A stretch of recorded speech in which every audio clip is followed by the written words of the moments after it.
성도 여러분 안녕하십니까? 우리 주님의 복되고 아름다운 모습들을 우리가 더 면밀히 살펴보면서 주님과 함께 더불어 이 땅을 살아가지만 고난의 시절이지만 행복한 마음으로 더불어 살아갈 수 있는 아름다운 은혜를 입는 시간입니다. 굿뉴스 파노라마, 복음의 파노라마를 여러분과 함께 나누면서 하나님의 은혜가 얼마나 놀랍고 정말 평범하지 아니한지 우리는 다시 한번 이 주의 말씀을 통해서 살펴보는 시간 되겠습니다. 이렇게 해서 저희들이 한 걸음씩 한 걸음씩 주님께로 나아가면 우리들의 삶과 우리들의 모든 그 개개인의 이런 형편들이 좀 바꿔져야죠. 많이 바꿔집니다. 이런 바꿔지는 그런 모습들을 우리들이 어떻게 나만 느끼는 것이 아니라 내 주변에서도 많이 이렇게 느꼈으면 참 좋겠습니다. 지난 시간에 여러분과 같이 산상수훈에 관한 이야기를 말씀드리면서 산상수훈 한번 여러 번 읽어보시면 그 산상설교의 내용이 좀 더 잘 이해가 되고 또 우리들의 삶에 새로운 변화들이 속속 일어날 수 있다는 말씀을 드렸습니다. 어떠세요? 한번 읽어보셨어요? 숙제하신 건가요? 여러분 모두가 매일매일 말씀과 더불어 살아가시는 분임을 저는 믿습니다. 여러분들이 이렇게 톡이나 아니면은 이렇게 전화, 메시지를 통해서 뭐 여러 이런 것들을 통해서 말씀과 더불어서 아주 긴밀한 교통을 하시는 것, 주님과 더불어 살아가는 것이 이렇게 행복한 것인 것을 더 이 새삼 느낀다고 하는 이런 고백들을 많이 보내오세요. 보내오실 때마다 제게 먼저 감동이 있고 저는 또 여러분들의 그런 변화해 가시는 성숙해가는 변화보다는 성숙해 가시는 여러분들의 그런 영적인 그 열매들을 거두시는 모습을 보면서 제가 부럽다. 나도 좀 저렇게 좀 더 많이 변해야 되는데 이런 생각을 갖습니다. 이 시간은 제가 여러분들에게 일방적으로 하나님의 말씀이 이렇다는 걸 알려드리는 것이 아니라 우리 주님이 이렇게 복음서에 이런 모습으로 우리에게 나타나셨습니다. 우리도 이 주님을 닮아야 되지 않겠습니까? 이렇게 말씀을 드리면서 그 우리 속에는 제가 포함되는 거죠. 저도 여러분과 같이 주님을 많이 닮아야 합니다. 왜냐하면 우리는 다 주님의 양이기 때문에 그렇습니다. 우리 주님 한 분 목자하신 예수님을 따라서 주님을 우리의 진정한 목자로 모시는 우리들은 이 말씀들을 살피고 주님의 행적을 돌아보고 예수님의 모습을 보면서 우리 주님 이런 분이셨군요. 그러면서 우리도 더 그 주님을 닮기를 우리의 심령의 속사람으로 원하는 그런 아름다움을 도모해가는 시간이기 때문에 그렇습니다. 네, 저는 이제 이 산상설교에 대해서 정말 기독교의 아름다운 보배 같은 진리들이 담겨 있는 그 보물창고와 같은 산상설교의 말씀을 여러분과 같이 지난 시간부터 살펴보고 있어요. 지난 시간에는 대강이 이렇습니다를 말씀드렸고 오늘부터는 이제 하나씩 써져가는 시간을 가지려고 합니다. 여러분들에게 늘 이 감동 있는 말씀이 있죠. 마태복음의 5장의 3절에 입을 열어 가라사대 3절에 심령이 가난한 자는 복이 있나니 천국이 저희 것이다. 이러면서 이제 소위 우리가 말하는 팔복, 팔복에 관한 이야기를 8가지 축복이 임하는 이 아름다운 이야기를 돌아보기를 원합니다. 저는 지난 시간에 우리 산상수훈, 산상설교의 이야기는 창조 때부터 이루어졌던 하나님이 우리를 향해서 그토록 주기를 원하신 축복의 이런 복의 그런 하나님의 마음이 담겨 있는 내용이 있다. 이런 말씀을 드렸어요. 이 축복에. 근데 실제 이 산상설교를 우리가 돌아볼 때 우리는 굉장히 중요한 걸 하나 따져볼 수 있습니다. 이 산상설교 이제 구조를 이미 말씀드렸으니까. 우리는 인류 역사상 하나님께서 우리를 없는 것에서 있는 것처럼 불러내셔서 창조하실 때 굉장한 역사죠. 그런가 하면 이제 우리는 또 이런 역사와는 좀 다르지만 우리들이 이제는 말하자면 그 상징적으로 예표로 표상으로 죄악의 애굽이라고 하는 죄악에 들어와서 죄악에 관영한 이 세상에서 우리를 건져내셔서 구원의 길로 들어가는 메시아의 백성으로 메시아의 왕국의 백성으로 우리를 다시 세워놓는 이 장면. 이게 이제 성경 속에 이 두 개가 다 이렇게 겹쳐져 있죠. 그런데 여러분 중요한 건 하나님이 우리를 지으셨기 때문에 우리로 하여금 범죄한 우리들로 하여금 회복해서 다시 그 메시아의 왕국으로 우리를 초청하시는 것이죠. 이 하나님과 우리 사이가 그런 관계가 없었다면 그런 일을 하실 필요가 없는 거예요. 그러나 하나님과 우리 사이가 그런 관계이기 때문에 주님은 그 놀라우신 사랑으로 우리를 다시 회복하는 장면들을 성경을 통해서 또 인류 역사를 통해서 우리는 보는 것입니다. 그런데요, 여러분, 이런 것들이 이제 이 구속이라고 하는 이름으로 주어졌을 때, 즉 창조란 이름이 아니고 범죄한 우리들이 다시 하나님께 회복되는 과정을 구속이라고 하는 이름으로 들어봤을 때, 출애굽의 이야기는 그 구속의 이야기의 아름다운 예표요 상징이 되죠. 그 속에는 우리의 구속에 대한 이 공과가 다 들어있으니까요. 그런데 여러분, 이 주님께서 이스라엘 백성들을 출애굽, 애굽에서 데려 나오신 다음에 광야로 데려 나오셨어요. 그래서 광야로 데리고 나오셔서 가장 먼저 하신 일이 뭔가 하면 이 시내산으로, 그 호렙반석으로 이 백성들을 다 이렇게 시내산으로, 이들을 시내산으로 부르셔서 시내 광야에서 시내산에 들어가서 시내산에서 주님은 어떤 일을 경영하셨는가 하면 모세를 올라오라고 그리고 백성들을 세우는 다음에 하나님의 놀라우신 이 하나님의 이 은혜의 계명을 선포하십니다. 그것이 이제 출애굽 19장에 나오죠. 출애굽 19장에 보면은 여러분 이제 우리 주님께서 모세들어 이렇게 백성들에게 탁 오는데 출애굽 19장 10절에 보면 여호와께서 모세에게 이르시되 너는 백성에게 가서 오늘과 내일 그들로 성결하게 하고 옷을 빨고 제3일에는 여호와께서 나타나셔. 그래서 여호와가 백성의 목전에 시내산에서 강림할 것이다. 이렇게 되어 있어요. 그래서 시내산에서 강림하셔서 이제 드디어 이 애굽에서 이들을 불러내신 하나님이 이제는 직접 강림하셔가지고 시내산에서 이렇게 강림하실 때에 진짜 제3일에 아침에 우레와 번개가 빽빽한 구름이 산 위에 있고 나팔 소리가 심히 크니 진중에 모든 백성이 다 떨더라. 와우. 이러면서 이렇게 모세와 함께 백성들이 다 나올 때 백성들이 도무지 무서워서 못 올라가요. 못 가고, 이렇게 20절에 여호와께서 시내산 꼭대기에서 강림하고 우리로 모세를 부르시니 모세가 올라갈 때 여호와께서 모세에게 이르되 내려가서 백성들을 신칭하라. 백성이 돌파하고 나 여호와께로 와서 보려고 하다가 많이 죽을까 하니라. 그러니까 백성들이 막 하나님의 그 놀라운 나팔 소리와 영광 소리로 나오니까 아직 죄인들인데 하나님께로 올라오면 하나님을 대면에 만나려고 하나님께로 나오다가 나 죽을까 봐서 하나님이 염려해가지고 그거 하지 말아라.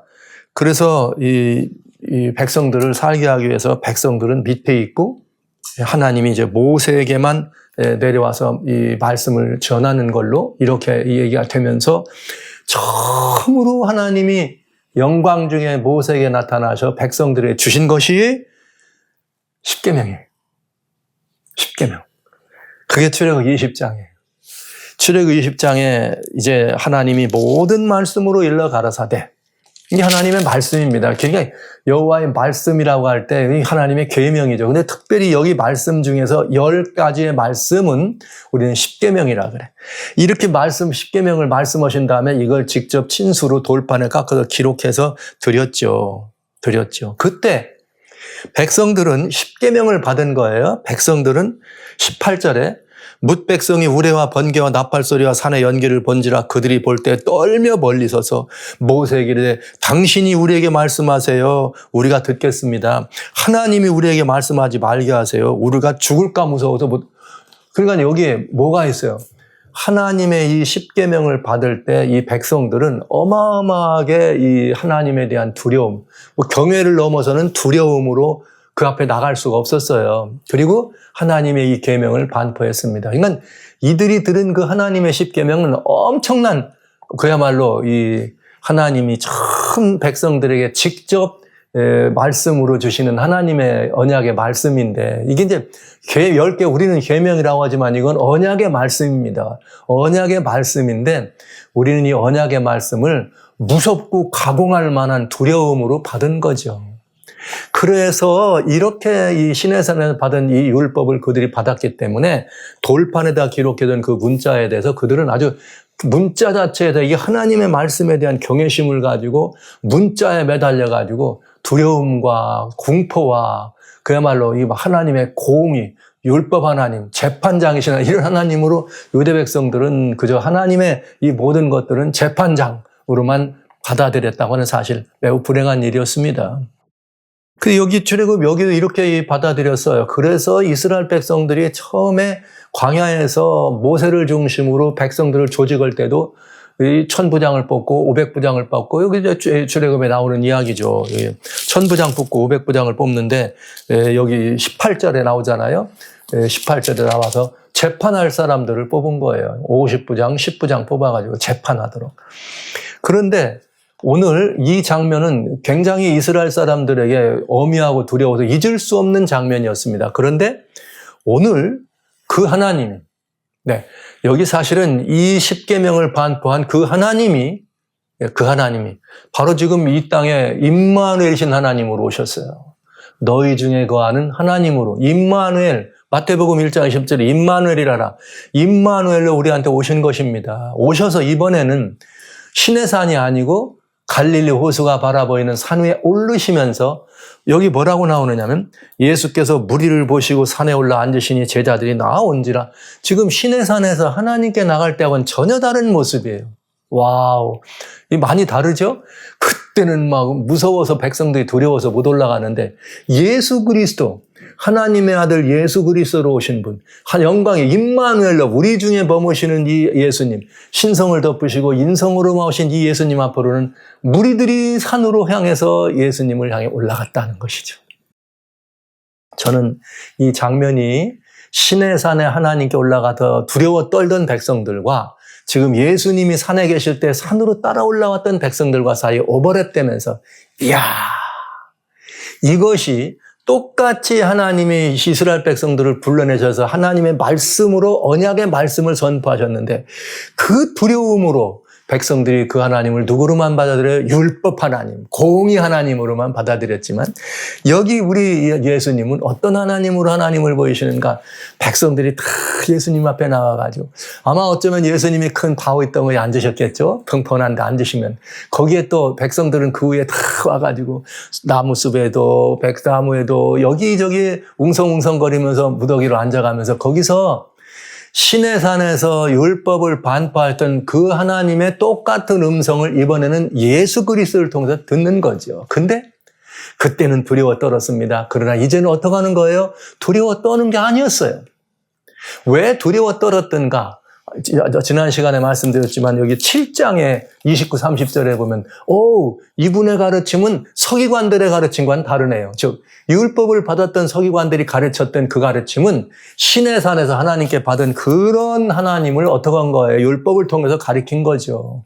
근데 그 율법을 진짜 주셨던 정령 장 본인인 예수님은 임마누엘로 우리 중에 오셔서 그 율법이 두려워 떨고 말이지 그 앞에 덜덜덜 떨려고 하신 것이 아니라 여기에 이 하나님의 이 백성들을 향해서 천국의 오묘한 실체와 하나님 나라를 이야기하면서 뭐라고요? 창조 때 우리들에게 복을 주며 가라사대 이렇게 말씀하셨던 것처럼 먼저 주님이 입을 열어 가르쳐 말씀하시기를 심령이 가난한 자는 복이 있다 이렇게 말씀하시는 무리가 함께 그 앞에 다소곳이 들어와서 기뻐하고 그 말씀을 듣기에 간급한 이런 모습으로 주님 앞에 나왔다고 하는 것은 엄청난 차이가 있는 거죠. 그러니까 이 산상수훈, 산상설교라고 하는 이 말씀은 시내산에서 말씀할 때 그 하나님이 이제 다시 여기서 시내산에 주셨던 그 언약의 말씀이 이런 것이라는 것을 새롭게 해석해 주는, 즉 율법이 아니라 율법이 소중함과 율법이 귀한 것이었지만 이 율법의 목적이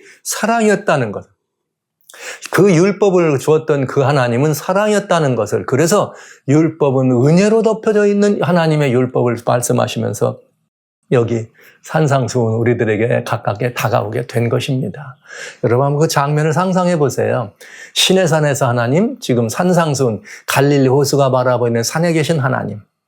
그때는 두려워서 못 올라갔지만 이번에는 만민들이 어린아이까지라도 다 올라가가지고 그 예수님의 음성을 듣는 그런 모습은 완전히 다른 모습이죠. 근데 원래 하나님은 어떻게 하기를 원했어요?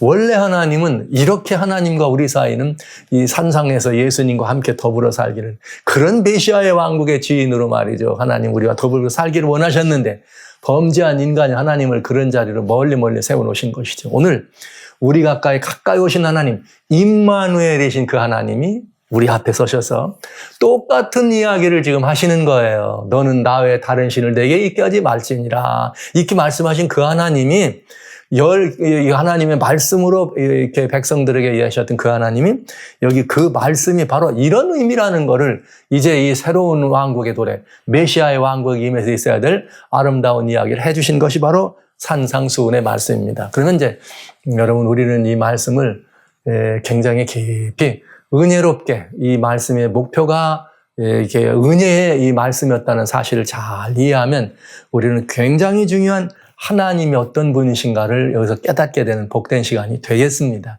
그러면서 여기 팔복을 말씀하셨거든요. 근데 이 팔복은 이런 사람, 심령이 가난한 자, 애통하는 자, 온유한 자, 의를 긍휼히 여기는 자, 청결한 자, 화평케 하는 자, 핍박받는 자, 이런 말씀들을 다 해서 각각의 사람들이 8부류의 사람들에게 하나님이 복을 주신 거다, 이렇게 볼 수도 있지만 사실 이 말씀은 이게 천국의 오묘라.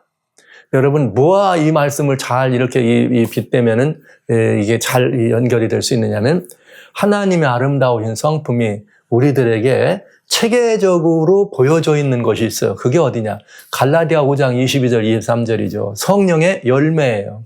거기 성령의 열매는 이것이니 하면서 9가지의 주님의 이렇게 화평과 온유와 이렇게 말씀을 하시잖아요. 거기에 들어있는 성령의 열매는 하나님의 영령의 열매니까 하나님의 성품이잖아요. 그게 바로. 근데 그 이야기는 8종류의 열매인가? 예? 거기에 무슨 사랑과 희락과 화평, 이게 8가지의 우리는 이게 성령의 9가지 열매라고 말할 때 9가지의 열매로 우리는 말을 하는데, 이게 9가지의 열매가 아니라 성령의 열매는 하나지만 그 안에 9가지 맛이 있다. 왜? 어떤 사람은 그래요. 나는 온유는 한데 참을 줄은 몰라. 이거 말이 안 되잖아요. 나는 말이야, 이렇게 충성의 열매는 있는데 뭐는 없어. 그냥 이 온유의 열매는 없어. 이게 말이 아니잖아요. 그 성령의 열매는 한 성령이 그런 열매를 맺지만 그 열매는 뭐와 마찬가지예요? 그 열매는 정말 9가지 맛을, 과일은 하나의 과일에 9가지 맛이 들어있는 것처럼 그런 하나님의 이야기를 우리들이 배우게 되는 것입니다. 그래서 여기 갈라디아 5장에 나오는 성령의 열매에 대해 얘기할 때 사랑과 희락과 화평이란 말이 있어요. 그러면 나는 사랑과 희락과 화평은 있는데 오래는 못 참아, 이런 말이 돼요? 안 돼요? 안 되잖아요. 이것처럼 여기 팔복의 8가지의 복의 여러 다양한 이런 것도 하나님의 이 아름다우신 성품과 마찬가지로 이것이 천국의 하나님과 더불어 누리는 아름다운 사람들의 이야기이기 때문에 팔복도 그렇게 이렇게 처음에 8가지 이런 종류의 사람들이 은혜가 있구나가 아니라 이 하나님의 이런 그 아름다운 마음이 이렇게 우리들에게 전달되는구나. 바로 이게 누구의 마음이에요? 하나님의 마음이에요. 하나님은 첫째, 심령이 가난한 자는 복이 있다. 가난한 자에게 천국을 주시겠다는 약속인 것입니다. 여기 아주 너무 심플해요.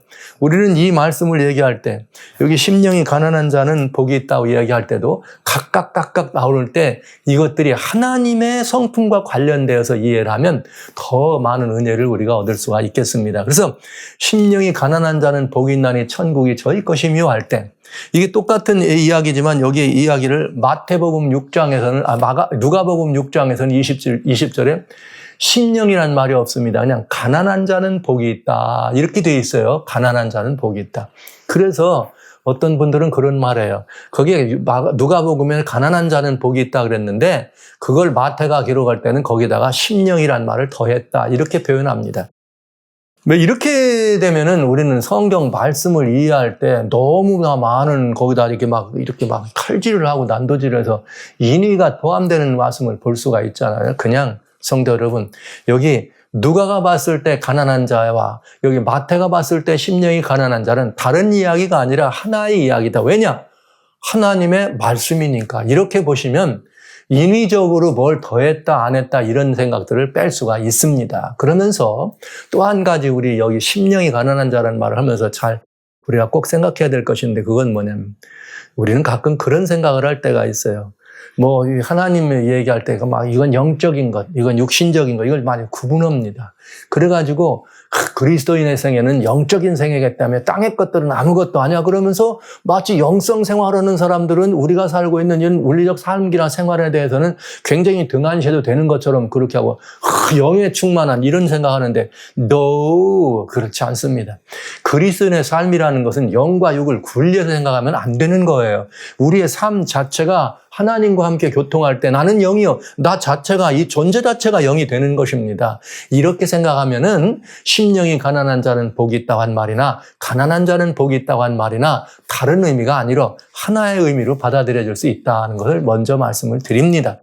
자, 그러면서 여기 이 심령이 가난한 자는 복이 있다는 말씀 속에 또 한 가지 우리가 꼭 피해야 될 것이 있는데 마치 이 말씀은 부자는 천국이 없다. 가난한 자에게만 천국이 주어진다.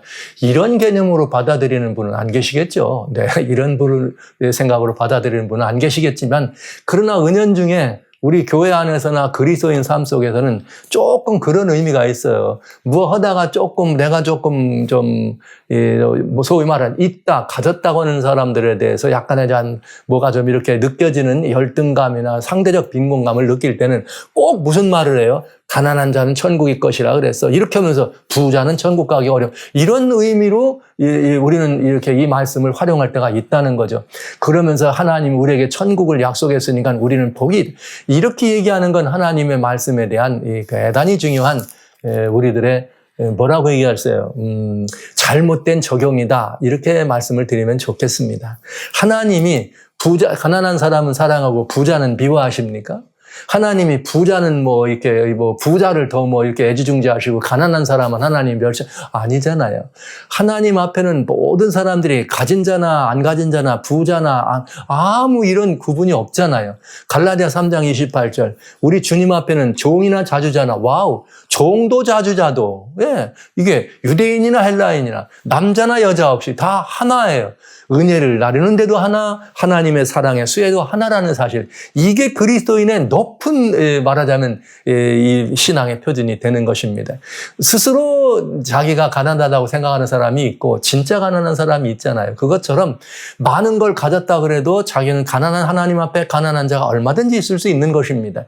근데 실제는 실제는 내가 가진 것이 없지만 늘 자기를 부유하다고 생각하는 사람도 있는 것이에요. 그러니까 여러분 이런 부분에 대해서는 성경 말씀을 이해할 때는 그냥 성경으로 성경을 그대로 이해하시고 풀어보시면 오해 없이 하나님의 은혜를 누릴 수 있다. 이런 말씀을 드리면서 가난이라고 하는 말씀과 여기 천국이라고 하는 말을 같이 오버랩하면서 이 말씀을 살펴보면 아주 은혜로운 이야기가 되겠네요. 어쨌든 주님이 가난한 자에게 심령이 가난한 자에게 복이 있는데 천국이 저희 거라. 지금 예수님이 모여 계신 그 산상에 많은 사람들이 몰려왔습니다. 아마도 한번 모이면 남자만 5,000명이 더 먹는 식사를 할 정도로 그런 자리가 있으니까 이렇게 모이면 한 10,000명 이상 모일 수 있죠. 그런 그 10,000명 이상 많은 사람이 모였는데 그 가운데 거기 모여든 사람들이 대부분은 누굴까요? 대부분은 가난한 사람들. 하나님은 그 가난해서 먹을 것이 없어서 주님이 그랬잖아요. 이들이 빈들에 있을지 벌써 수일인데 말이야 내가 이들을 불쌍히 여기느냐. 이게 주님 마음이잖아요. 그 가난한 사람, 먹을 것도 없는 가난한 사람들, 그저 하루하루 정말 사는 그들이 모여든 걸 보고 주님은 그냥 그 가난한 그들을 불쌍히 여기신 것입니다. 거기 모여있는 많은 사람들 가운데 거기 어디 무슨 부자 사람이 꺼들먹거리면서 낙타타고 왔겠어요? 거기 예수님 말씀 듣자고 노새 덩어리 두드리면서 왔던 사람이 있겠어요? 부자라고? 거기 어디 관직에 높은 자리에 있는 사람들이 말이죠. 뭐 하는 거야? 이게 온 사람이 거기 많이 있겠어요? 혹 있다면은 감시하러 왔든지 왔든지 뭔 소리야 무슨 뭐 정탐하러 왔든지 이런 정도고 대부분은 거기 누굽니까? 가난한 사람들이죠. 집을 떠난 사람들이죠. 유리하는 사람들입니다. 로마의 압제로 말미암아 다 재산 뺏긴 사람들입니다. 부자들의 수탈로 말미암아 여러 가지 것들을 다 잃어버린 가난한 사람들입니다. 실제 가난한 사람들입니다. 틀림없지 않겠어요? 근데 그 사람들에게 가장 먼저 주님이 주기를 원하시는 것, 가난한 사람들, 너희들 지금 이 땅에서는 유리하고 가진 것이 없어서 힘들지만 그러나 내가 봤더니 너희들은 복이 있다. 왜냐하면 천국이 너희 것이다. 이렇게 돼 있거든요. 와우. 여러분, 천국. 우리는 천국이라고 하는 말을 이해할 때는 가장 먼저 뭘 생각해야 되는가? 하늘나라. 그러면 그 환경. 모든 일은 아름다워. 이거부터 생각하죠. 그러나 그거부터 생각하지 마시고 천국. 그러면 누가 계신 곳? 주님이 계신 곳. 하나님이 계신 곳. 그러면 여러분 따져보세요. 천국이 너희 거라 그랬잖아요. 현재형이었습니다. 그럼 예수님이 지금 가난한 사람들 보고 배고픈 사람들 보고 목마른 사람 보고 천국이 너희 거라고 했는데 그 현재형이라면 지금 천국을 너희한테 뭐 하란 말이에요? 주었단. 근데 맞습니까? 안 맞습니까? 지금 제자들이 앉은 곳이 지금 천국입니까? 아닙니까? 여러분 어떻게 보세요? 저는 여기가 천국이라고 봅니다. 왜냐? 천국의 주인이신 누가 계세요? 예수님이 계시잖아요. 너희가 가난하고 유리한 사람들아 너희가 지금 다 내게로 왔구나. 내가 천국의 누구다? 주인이다. 그러니까 너희가 지금 나를 만나러 왔으니 너희가 나를 소유하면 너희는 누구야? 천국의 주인공이 되는 것이죠. 이 말씀 아니겠습니까, 여러분? 예수께로 나왔다는 사실이 그들에게 천국에 보장된 사람이란 사실을 물론 거기서 떠나가면 여러분 예수님과 함께 있으면 배고프면 주님이 먹으라고 그러셨어요. 천국의 실체는 환경이고 천국의 실체는 주어진 어떤 여건이 아니고 천국의 실체는 무엇인가? 예수 그리스도. 예수님과 함께하면 거기서 천국을 이루는 것이요. 예수님을 대면하면 그래서 천국을 대면하여 만나는 것입니다. 저는 여기에 이 말씀은 바로 그런 말씀이다. 왜냐? 신의 산의 유대 백성들은 말이죠. 하나님이 두려워서 그 자리를 못 올라갔습니다. 이게 천국이었는데 하나님이 계신 곳인데. 예. 주님이 그 신성을 덮으시고 여기 오늘 이 땅에 오셔서 임마누엘 하셨을 때 메시아의 왕국으로 이 땅에 오셨을 때 그래서 예수님이 침례 요한을 통해 주신 것도 천국이 가까웠다고 얘기한 거예요. 너희가 회개하라 천국이 가까웠다. 이거 예수님 계신 것. 예수님이 오시면 천국이 가까운 거죠. 유대 제자들에게 가서 이스라엘의 잃어버린 양에게 가가지고 천국이 가까웠다고 말하라. 그런데 지금 천국이 누굽니까? 예수 그리스도예요. 천국의 주인이신 예수님과 함께 하시면 그들은 천국의 주인공이 되는 것입니다. 사랑하신 성도 여러분, 이것은 영적인 얘기가 아니고요. 이거는 현실적이고 실체적인 얘기입니다.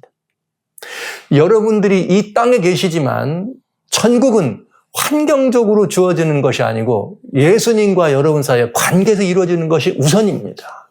여러분의 심령에 주님이 들어가시면 여러분들은 계속 천국을 얻으신 것입니다. 그러니까 여러분들의 마음 가운데 여러분의 이 형편 가운데 힘들고 어려운 것이 중요한 것이 아니라 나는 예수님을 영접했다. 나는 예수님께 나와. 그럼 나는 천국의 사람이 되는 것이죠. 사실 심령이 가난한 자는 복이 있다는 이 말씀에 제가 여러분과 나눌 이야기가 너무나 많은데 단순하게 이렇게 몇 가지만 말씀드립니다. 가난한 사람들에게 천국이 주어진다 그러는데 이 가난은요, 정말 가난을 가진 것이 없어서 가난한 사람도 가난하고 많은 것들을 가졌지만 가난한 사람이 있습니다. 그건 왜 그런가? 가난하다고 얘기할 때 우리는 뭘 말하는 거예요? 가진 것, 즉 소유가 적은 것이에요. 늘 부족한 사람이 가난한 사람입니다. 근데 어떤 사람은 부자예요. 많은 걸 다 가졌어요. 그런데도 가난한 사람이 있어요. 그들은 누구인가? 그들은 자기가 가진 그 소유가 자기 것이 아니라고 생각하는 사람들입니다. 그들은 가난한 사람입니다. 아무리 많은 걸 가졌지만 이것은 다 내 것이 아니라고 생각하면 자기 것이 아무것도 없는 게 누구의 가난한, 그러니까 원래 가난한 사람, 가진 것이 없는 사람이나 많은 것을 가지고 있지만 내 것이 아니라고 생각하는 사람은 같은 사람이에요. 그러면 다 가난한 사람이에요. 그런 사람이 있나요? 있지요. 있고 말고요. 욥기에서 성경의 대표적인 가난한 사람이 누구냐면 욥입니다. 욥기 1장에 보면 21절에 그런 말이 있어요. 이제 욥이 막 그 사단이 이렇게 쳐가지고 재산을 다 뺏기니까 내가 적신으로 왔으니까 내가 갈 때도 적신데 홀몸으로 왔으니까 홀몸으로 빈손으로 가는 것도 낫다. 그러면서 욥이 뭐라 그래요? 주신 자도 여호와, 이 모든 것들을 취하여 가신 분도 여호와다. 그러니까 욥이 상당히 동방의 갑부였습니다. 상당히 갑부였어요. 그 동방의 갑부였음에도 불구하고 욥은 늘 자기는 자기가 가진 것이 아니라 누구 것이라고? 하나님 것이라고. 네. 시편 24편 1절에 보십시오. 우리 땅과 그 가운데 충만한 모든 것들이 다 여호와의 것이다. 누구 고백이에요? 다윗의 고백입니다. 이 나라도 하나님 것이고 또 저 천산의 생축도 다 하나님 것이고 다 하나님 거라는 것. 이 다윗이에요. 이분들은 왕국의 주인이요 왕이었습니다. 그럼에도 뭐한 사람이에요? 가난한 사람이에요. 네, 여러분 가난의 의미는 이런 것입니다. 실질적으로 아무것도 내 소유가 없다면 가난한 사람입니다. 내가 늘 부족함이 많다면 그는 가난한 사람입니다. 근데 사람들 보기에는 다 많은 것들을 가졌다고 생각했는데 실제 가난한 사람이 있어요. 나는 아무것도 가진 것이 없다고 생각하는 사람이 있는 것입니다. 여러분 이 다윗의 고백 가운데 정말 제가 이 정말 아름다운 다윗의 고백을 하나 소개해 드리려고 그래요. 시편 119편에 보면은 무슨 말이 있느냐면 이런 말이 있어요. 시편 119편에 56절에 보면은 여기 이렇게 되어 있습니다. 내 소유는 이것이니. 소유가 있대요. 다 하나님 거라고 해놓고. 그러면서 자기는 뭐라 그랬냐면 내 소유는 이것이니 곧 주의 법도를 지킨 것입니다. 내 소유는 이것이니 주님 거기 57절에 여호와는 나의 분기신이라 이렇게 말했어요. 내가 이 모든 것들을 가진 것이 아니라 나의 소유, 나의 몫은 뭐밖에 없다. 난 하나님이 나의 몫입니다. 와우! 천국을 뭐 한 사람이에요? 가진 사람이에요. 심령이 가난한 사람입니다.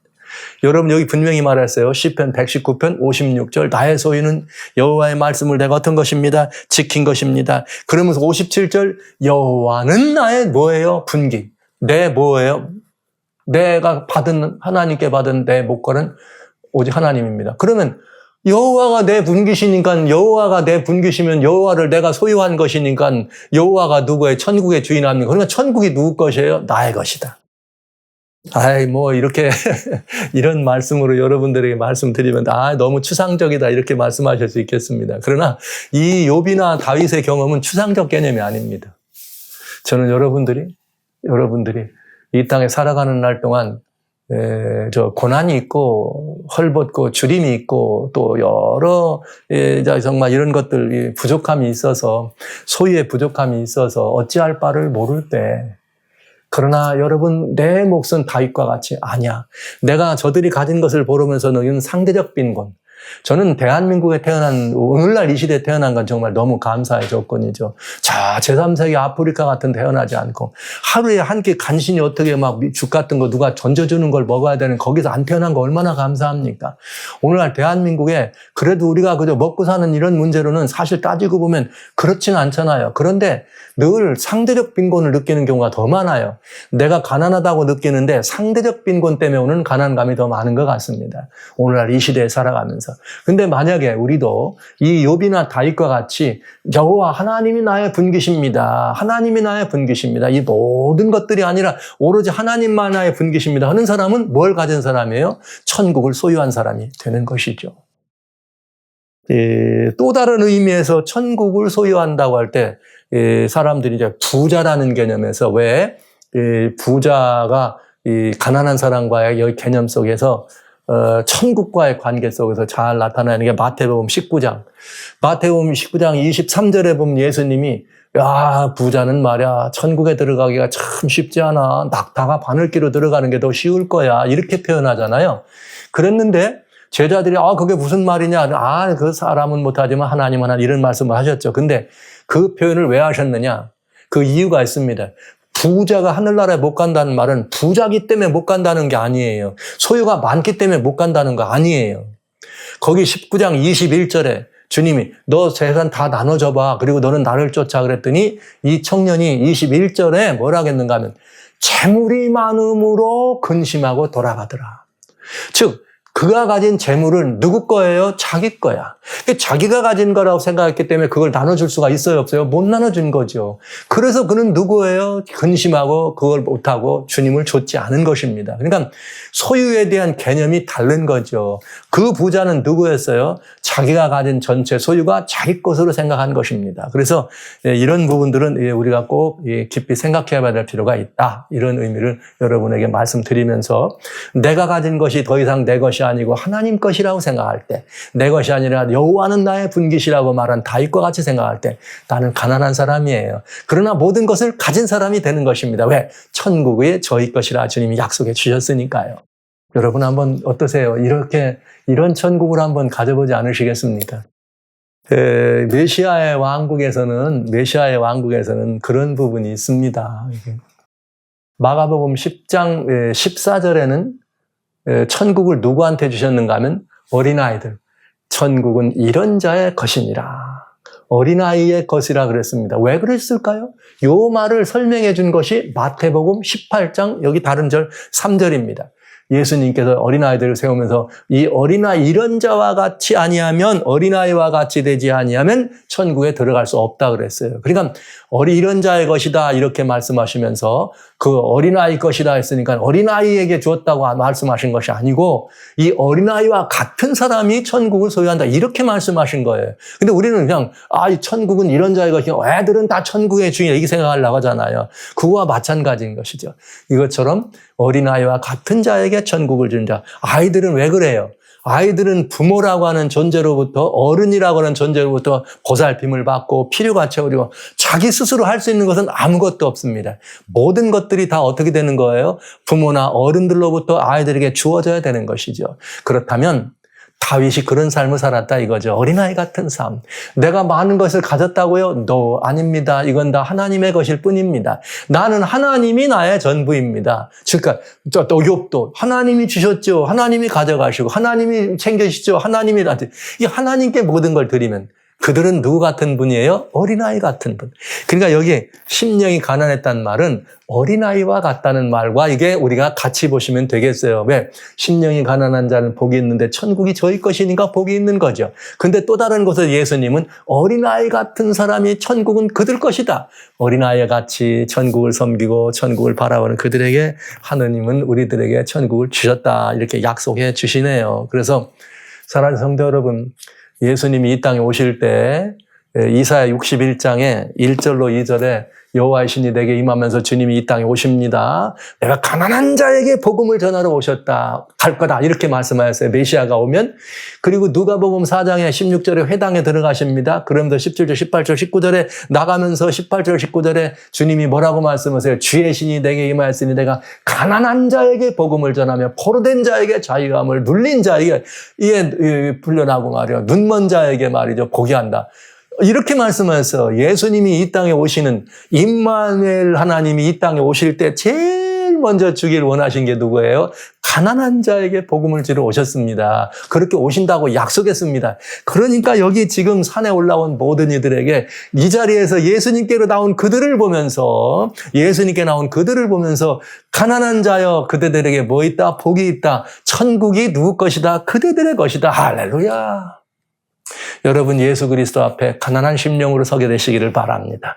가난한 심령이란 다른 것 아닙니다. 어린아이와 같이 부모가 아니면 어른이 아니면 공개될 것이 아무것도 없다고 그들의 손에 운명이 달렸다고 생각하는 그것처럼 우리의 손에 모든 운명이 하나님께 야훼 하나님께 우리의 모든 것이 달렸다고 믿고 생각하고 하나님의 소유며 하나님의 은혜로 우리는 더불어 살아가는 사람임을 고백하고 주장하고 그렇게 살아갈 때 우리는 천국을 소유한 사람이 될 수 있겠습니다. 언제요? 미래요? 아닙니다. 바로 지금 여러분과 저는 천국의 소유자가 되고 여러분과 저는 천국의 신민으로 살아갈 수 있는 것입니다. 이것이 심령이 가난한 사람의 얘기일까? 아닐까요? 여러분 모두가 다 그런 심령으로 천국을 소유한 천국의 부요를 함께 소유한 사람으로 주님과 더불어 살아주시기를 주의 이름으로 축원합니다.